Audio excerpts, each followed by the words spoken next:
I've heard it said that true progress really begins when you live on the edge of your comfort zone. Welcome to the show.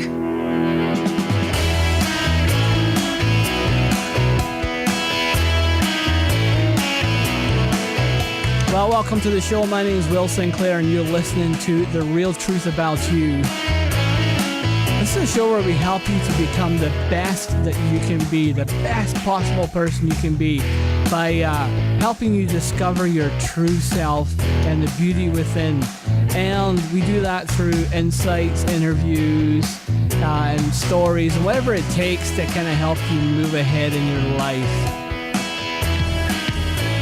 Today I want to talk to you a little bit about your comfort zone. And I've noticed in my life that sometimes, for people who live in countries where there are winter, a lot of times you want to stay inside where it's nice and warm. You don't want to go outside. And you want to cozy up by a nice warm fire or by the TV or something like that. And you just don't want to go out when it's super cold. I mean, it's nice to get out and to enjoy the cold and the snow. If you come from that kind of area, maybe to you it's like, oh, you can't even imagine what minus 20 Celsius even feels like. But for those of us who come from those kind of countries, it's nice to get out sometimes, but a lot of times it's nice to get home and just to enjoy some hot chocolate and stuff like that. But the thing is, I'm talking about your life. And in life, sometimes we need to move out of that warmth, that comfort zone, the comfy area. Some people talk about getting off the couch, or when you think about sports, stop being a spectator and start being a participant in your own life. And a lot of times we need to get out. We need to get out of ourselves, out of our routines of just staying in the mundane to move ahead. I was listening to a podcast today, actually, from studiopress.fm, and they were interviewing a guy called Seth Spears, and Seth is one of those guru online internet marketing specialists to help people with their blogs and their companies and that kind of stuff. And right at the end of the podcast, he actually said, well, we all know that real progress only happens when you live on the edge of your comfort zone. And I thought, wow, that is so true. That is so true. And if I look at the points in my life where significant change has happened, it's when I've moved away from the safety, the safety ladder or the, what do you call those blankets, those comfy blankets that you, anyway, those kind of things that you hold on to. You used to be a kid and suck your thumb and all that stuff. And when you get away from that and you get out and you really start to look at your life and you realize that there's something in your life that needs to change. And the only way to change that and to allow it to be transformed is to bring it to the surface. And some of the things that are, when you talk about comfort zone, what is our comfort zone? A lot of times our comfort zone is when we just happy where we're at because we just don't want to, we don't want to move ahead. We don't want to change anything. We've got our life to a point where we're just happy enough, and we know if we add anything to it or we do anything that it might upset everything, right?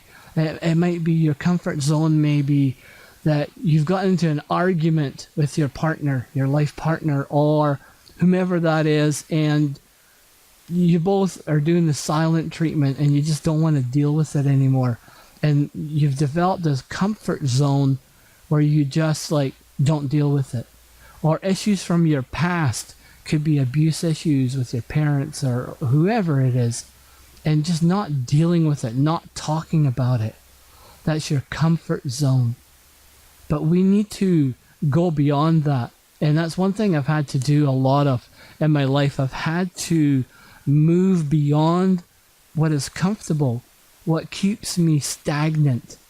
Because a lot of times we just want to sit in our own crap pile. We really do. I find that I was abused as a kid, and I know I talk about this quite often, but the issues that stem from that, some of them really hurt. And to go and deal with it, to go to a counselor, to go for spiritual guidance, that some of those things, they hurt when they come up, but they only hurt for a short while. Like, they don't hurt forever. But they do become, like, if you leave something in you, like if you don't deal with something, if you stay in that zone that's comfortable, you're just sitting on the couch and you just don't want to get up and change that. When you're doing that, you're allowing it to be like an open wound, even though you think it's not open. And a wound that sometimes is left open and untreated will sometimes fester, and it'll bubble, and it'll get worse and worse. And that's what it's like in our lives. That's what it was like in my life when I didn't deal with things. Things just got worse and worse and worse. And I ended up, we were visiting my mom and my dad, and something happened, and the kids were little, and the whole thing just exploded. And when we came back home with my wife and our kids that were little at the time, we have 4 kids, there was just something that my wife said. She says, that is just not normal life. And I'm like, what do you mean? He says, what? She says, what happened there? The way that there was this blow up, and then afterwards you were blamed for everything. And then afterwards it was like nothing happened. It was like nothing ever happened. Nothing was dealt with. Nothing was talked about. That's not normal life. And I started to think about it, and I couldn't quite fathom it, to be honest with you. I couldn't fathom what she really meant. But in the process, it was like a can of worms got opened from what she said. I don't know what it was. Something triggered within me. And I got to a point where I remember being at work, and I worked in this, did building maintenance in this department store, and I was downstairs in the furniture department, which was in the basement, and I just wanted to curl up on the floor in a ball and just cry, and I didn't know why. I didn't have a slightest clue why. And anyway, I went to my boss and I said, I gotta go. I called my wife, of course, and she'd set up an arrangement. This is back in I think it was the 80s, 90s, or early 90s, something like that. And she had called this nun, a Catholic nun, and said, can my husband come and talk to you? And so I did. My boss says, yeah, go, whatever. And so I went to talk, and it's just like, I just sat and I bawled and I bawled and I bawled. Something that was inside that was bottling up. And that was almost a significant turning point in my journey. Up until that point, I thought life was life, and the way my childhood was normal life. I really did. And the things that happened in our home, I mean, there's dysfunction everywhere. It doesn't matter where you go, there's dysfunction. But I always say my home is a place where love and abuse coexisted. But the thing is if I left the whole thing, if I chose to leave it, which I did for most of my life because I was not even aware there was an issue, I would have developed this anger that actually I already had developed. I would wake up really angry. I would bust walls. I would bust holes in walls. I would break desk drawers. I would break things. I would slam cups on tables. I was so angry. I never hit my kids, or I never hit my wife, but she lived with that. I mean, can you imagine living with that? And without dealing with it, without being aware of what was going on, I was allowing things to sit. But now that things are out in the open, then there was a process that was beginning. And it was a process of transformation that would take a lot of years. Transformation takes a long time. But I need to tell you that it's really, really, really worth it. Like, I really mean that it's worth it. If you've become aware that there's issues in your life, there's problems, right? Then you need to deal with those. You need to get to a point of transformation, of beginning the process. And you only get to that point, I think anyway, by living on the edge of your comfort zone, pushing yourself beyond. Like if there's an issue, if you know you have anger, or and you've become aware of it, that's the big thing. Awareness is like the first step, or one of the first most important steps. When you look at Alcoholics Anonymous, awareness that you have an issue with alcohol, or that you're powerless over alcohol, is the first step. The first step towards healing. And when my wife had told me that, it doesn't matter what she said. When my wife told me that, then all of a sudden something opened up. And then when I went for this counseling session, which wasn't a big counseling session, but it was just an opportunity for me to start spurting out whatever came out. And which mostly was tears, right? And even as a guy, yeah, tears. But it set me on a path to more help, right? To more counseling. And it was through the counseling and allowing myself to go to counseling that the process of inner healing really began. And so I would encourage you that if you're aware of something in your life, and awareness is being brought into view for you, that you don't sit and analyze everything. Don't sit and try to figure things out by yourself. Right? Don't try to be a lone island. Don't try to be independent of everybody else. In your comfort zone. I've heard it say so often by friends that when you, it's so much easier to blame everybody else than to go inside and deal with it. Whether it's to deal with it in the sense of allowing it just to come up, and allowing your divine or the universe, or whatever you want to call it, to transform it and take it and heal it and heal you. When you don't allow it to come up, then you stay within that comfort zone. It's so much easier to blame others than to go into yourself. When you say, oh, that was their fault, even in an argument, oh, it was all their fault. If they hadn't done that, then I wouldn't be like this. If I hear it so often, if they loved me more, right, or they did this, then, everything would be better. But the truth of the matter is, nobody could ever love you enough if you don't love yourself. It doesn't matter what you do. No one will be able to love you enough. They'll never be able to measure up to what you need in life because you don't love yourself. And loving yourself comes with coming out of your comfort zone.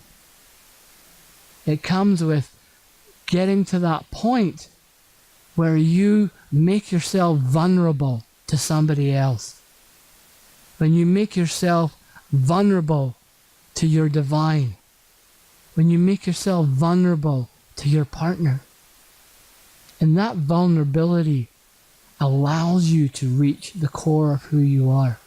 It allows you to get to the intimate details and parts of what is the issues within you. Because we all have some kind of issues. But the beauty of this journey is the discovery that you are not crap. You are not a lowlife. You are not an argumentative person. You are actually awesome. You were created awesome. You have greatness and beauty already inside of you. It's already there. And what we've done is we've covered it up. So I would encourage you to go seek some kind of help. If you're already aware, if you're not aware, you wouldn't be listening to this podcast for one. Right? And that's the beauty of everything. That's the beauty of this journey.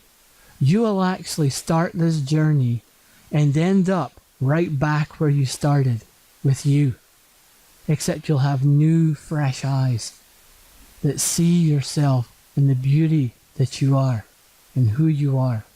Richard Rohr is a Catholic contemplative priest, a Franciscan, and he says, and I just love this quote, he says that you become who you already are. You become who you already are. And that is this beautiful, divinely created person. You look at an infant, look at a baby. A baby comes out pure.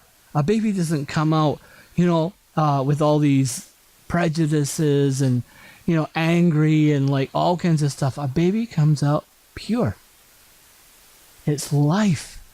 And the things that we allow to happen in life that cover up that beauty, that light that's within us.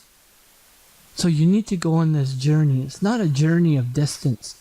It's a journey of time. And you'll begin to realize that this journey is actually timeless. You'll begin to understand so many things. You will move to what I call the depths of the ocean. When you look at an ocean and it's so busy on the top sometimes it's nice and calm. The sun is shining, there's birds in the air, just seems so beautiful. And other times it seems like there's a tempest, it's just brewing, and it's just the winds begin to howl and the waves kick up and it's just frantic on the top. Well, when you live on the top of the ocean, which is like living on the surface of your life, you get caught up in that. And to try and live in that is so difficult. You're blown every single which way. And that's all you see. You just wait for those days that are calm or sunny or peaceful. It could be your work. It could be anything. You're just like, I can't wait for some calm. Even though you might be a person who likes challenge and likes, vigor and that kind of thing. But we're talking about your state of life. You need to have a calmness about your life, a steadfastness. Something that keeps you consistent and persistent. Even when you are, you can be a super active, fun party person and enjoys life, and then you enjoy your rest and blah, blah, blah, and all those kind of things. And a person who's so like thrown into conflict and all kinds of stuff like that. But you always have this steadfastness about you. This strength, this inner strength, this calm, this peace that just seems to ooze out of you. And that's when you live in the depths of the ocean. When you look at the depths of the ocean, it is teeming with life, but yet it has got a calmness to it, a strength. And that's what you're looking for.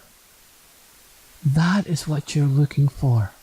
And you only get that. I'm going to be honest with you. I've only found that strength, that peace, that beauty by connecting with your divine. And I don't know who your divine is for you. For me, I choose to call my divine God. I come from a Judeo-Christian Catholic upbringing, but I've learned and slowly discovered God within. That God has planted God's self within me. And that is the strength. Being able to see God from God. Pretty deep stuff. But we only begin when we get out of that comfort zone. When we're living on the surface and we're trying to get to the depths, right? We have to get out of our comfort zone. And we have to move forward in that. We have to progressively say, okay, and the Buddhists call it dying before you die. And it's a process of dying to yourself, right? Letting all the garbage go that you filled your life with. Dying to yourself. And I don't mean physically dying, but dying before you die is before you actually die, right? And I'm not saying once you've given up everything, you're going to die. That's not what I'm saying. But you can only fully live life when you allow all this crud stuff, all the false self things. I call it almost like a false embrace. I came into a realization that I don't remember as a child ever being embraced by my mother or my father.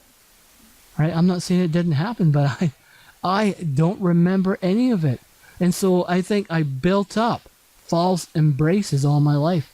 I built up a false self. I built up a security blanket, a bulletproof vest around me. And I have to let that go. I have been going through a process of letting all of that die so that I can get to the true divine within me. That light, that strength, that depth of the ocean. So get out of your comfort zone at the start. Stop being an observer of life and start being a participant. Okay? So this has been a great time to spend with you. Just over 21 minutes. I want to tell you really quickly about the power of your mind. And I talked about, and I have these videos I have put out. They're called Minute Messages. They're on Facebook and on YouTube. And if you go to my website, therealtruthaboutyou.com, you'll be able to get access to those. But one of them was about the conveyor belt. And it was something that actually Wayne Dyer talks about, Dr. Wayne Dyer. And he talks about this conveyor belt and the importance of your imagination and your mind and what you feed into your mind. And that you can actually change your whole disposition by transforming your mind and allowing your mind to be transformed. And so he talks about a conveyor belt of thoughts, that you actually get to pick a thought from a conveyor belt, right? So if you imagine this conveyor belt of thoughts that goes by you all the time, and there's all different kinds of thoughts in there, and sometimes somebody might do something that ticks you off and it makes you really angry, and you start thinking bad things about them and this fault and their fault and blah blah blah blah, and all it's doing is send you into more of a tizzy and more of a spiral, you know, and it's one of those never-ending things, right? But you get to actually, if you become aware that you're thinking these things, you can take that thought and you put it back on the conveyor belt and you pick up a different thought. And maybe it's a thought of something really happy that happened in your life. Something that made you really content or peaceful, a day on a beach or a holiday or a promotion, or sometime you got something that really made you feel good, and you take that thought and you put that thought in your mind. So you get to choose your thoughts today. Okay? So get out of your comfort zone and make sure you protect your mind. Okay, I want to play a song. Oh, transition music. I want to play a song for you that's it was recorded many, many years ago, back in the 80s, and it's by a girl whose her original name was oh, good heavens. And here's the thing about live recording. Okay, Tracy Riplinger, and she was a good friend of mine back in the 80s, and she wrote a song called Love, and I recorded on my really old cassette recorder stuff, and I want to play it for you. Her married name now is Tracy Jackknife, and she's married to just an awesome guy, and they live out in Alberta, Canada, in the province of Alberta. And I don't know what she's doing right now, but anyway, she gave me permission to play this song for you, and she wrote it. It's called Love, and it's a Christian-based song, but really listen to the lyrics, because that's our one goal in life. Our one goal in life is to love, right? If there's any goals that we have, is to love. And so I just want to play this song for you, okay, by Tracy Jackknife.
There we have it, Tracy Jackknife and Love. And yes, that was me doing harmonies. Okay, you have been listening to The Real Truth About You, and you can go to the website, therealtruthaboutyou.com. And on the website, you can download some more resources and see my minute messages that I'm putting up there. I've done one so far right now, and this is November 2016. I'm going to put a whole pile more up that I've already recorded. And so anyway, but you can go there and get some more resources, therealtruthaboutyou.com. I'd love to hear from you. So make sure you comment or send us a message on our contact page. I love you lots, and remember, you guys absolutely rock.